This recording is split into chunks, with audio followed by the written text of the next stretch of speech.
बोलो क्या बात है। अच्छा गया तुम आ गई, वरना दिल में एक फांस चुभी रह जाती। कभी कभी फांस निकाले बिना ही चले जाना बेहतर होता है। फांस निकले निकल जाती है,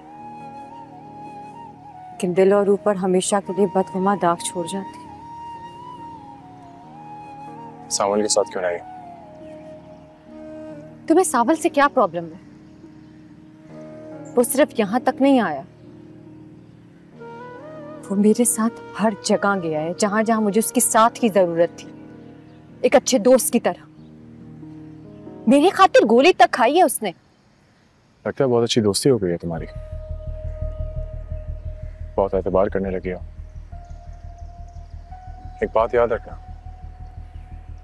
ये अंधा एतबार बहुत खतरनाक होता है। लोग दिखाते कुछ हैं, होते कुछ हैं। जब अपने साथ छोड़ जाए ना, तो गैरों का साथ और दोस्ती बहुत काम आती है।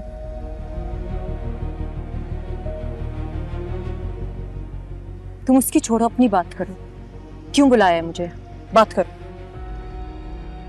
इतनी बेगान की, इतना परायापन, क्या मैं तुम्हें वैसे मिलने के लिए नहीं बुला सकता? मेरे लिए हर बात की वजह और मकसद जानना बहुत जरूरी है। पहले यार,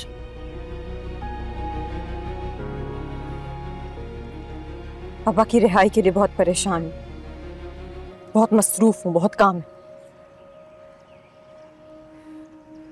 क्या तुम सब कुछ भूल नहीं सकती?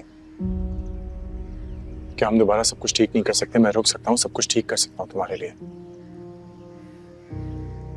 ठीक है, तो चलो मेरे साथ थाने चलो। मेरे साथ हुए हुए जुर्म के खिलाफ FIR कटवाओ। मैं तुमसे वादा करती हूँ, अगर पुलिस की इन्वेस्टिगेशन के बाद मेरे खदशात गलत निकले तो मैं खुद आके तुम्हारी पूरी फैमिली से माफी मांगूंगी। फिर से वही टकरार, फिर से वही बहस। तुम ये जिद छोड़ क्यों नहीं देती हो पिया? आई एम सॉरी आलिया यार, अगर तुम मेरे साथ मिलके सच की खोज नहीं कर सकते, सच का सामना नहीं कर सकते, तो फिर मेरी सिर्फ यही दुआ है तुम्हारे लिए कि तुम खुश रहो। तुम पर जिंदगी की कभी कोई खजाना आए, हमेशा बहार आए। यानी तुम खुद बिछड़ने से पहले हमारी जुदाई का ऐलान कर रही हो, अपनी फजूल अना के लिए हमारी मोहब्बत कुर्बान कर रही हो जिसकी कोई बुनियाद नहीं है।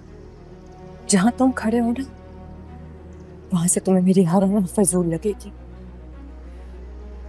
लेकिन जहां मैं खड़ी हूं वहां से मेरी अना मेरे वजूद की जमानत है, इंसाफ की आवाज। अरे यार, कम से कम मेरा ज़मीर मुतमईन है। मैं अपने अब्बा पे अंधा एतमाद नहीं करती। मुझमें हिम्मत है कि मैं इनसे सवाल करूं, जवाब मांगू। मैं सवाल कर चुका हूं अपने बाबा से, अब बिना किसी सबूत के तुम्हारी तरह उनकी किरदार कशी नहीं कर सकता। अरे यार, पता है कभी कभी मुझे ये लगता है कि अगर तुम्हें सबूत मिल भी जाए ना, तब भी अपने अब्बा के साथ खड़े रहोगे, उनको झूठा नहीं कहोगे। हिम्मत नहीं है ना सच का साथ देने के लिए। इनफ पिया। चिल्लाओ मत, चिल्ला मैं भी सकती हूँ।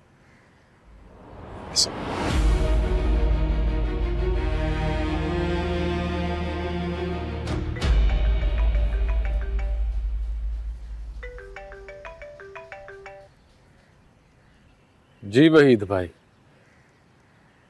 जी पिया जी मेरे साथ हैं। क्यों, सब खैर है ना?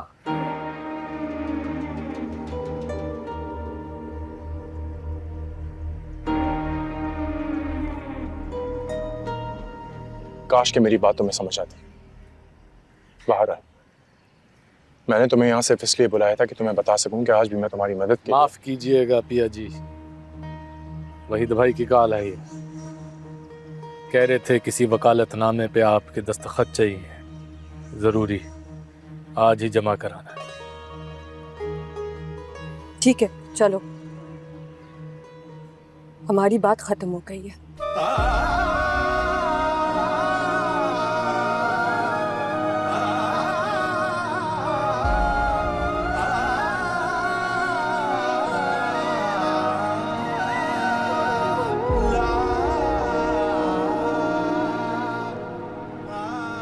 सावल, मेरी एक बात सुनते जाओ।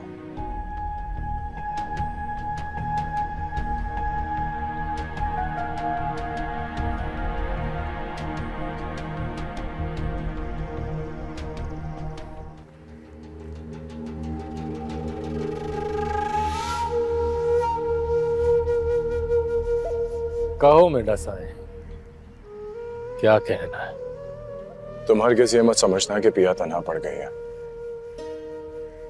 या उसके जज्बात में होने से तुम कोई फायदा उठा लोगे। मैंने तो कभी पिया जी को तन्हा होने ही नहीं दिया, फिर भला मैं क्यों ऐसा समझूंगा? तन्हा तो तुमने उसे छोड़ दिया। ये तो वक्त बताएगा कि कौन किसके साथ है और कौन तन्हा। मैं तुम्हें ये खेल नहीं खेलने दूंगा। खेल तो खिलाड़ी खेलते हैं साईं, तुम मुझ जैसे बड़े खिलाड़ी। सावल तो बस एक निमाड़ा प्यादा है जिसे तुम जैसे खिलाड़ी अपनी बाजी के लिए चलाते हैं।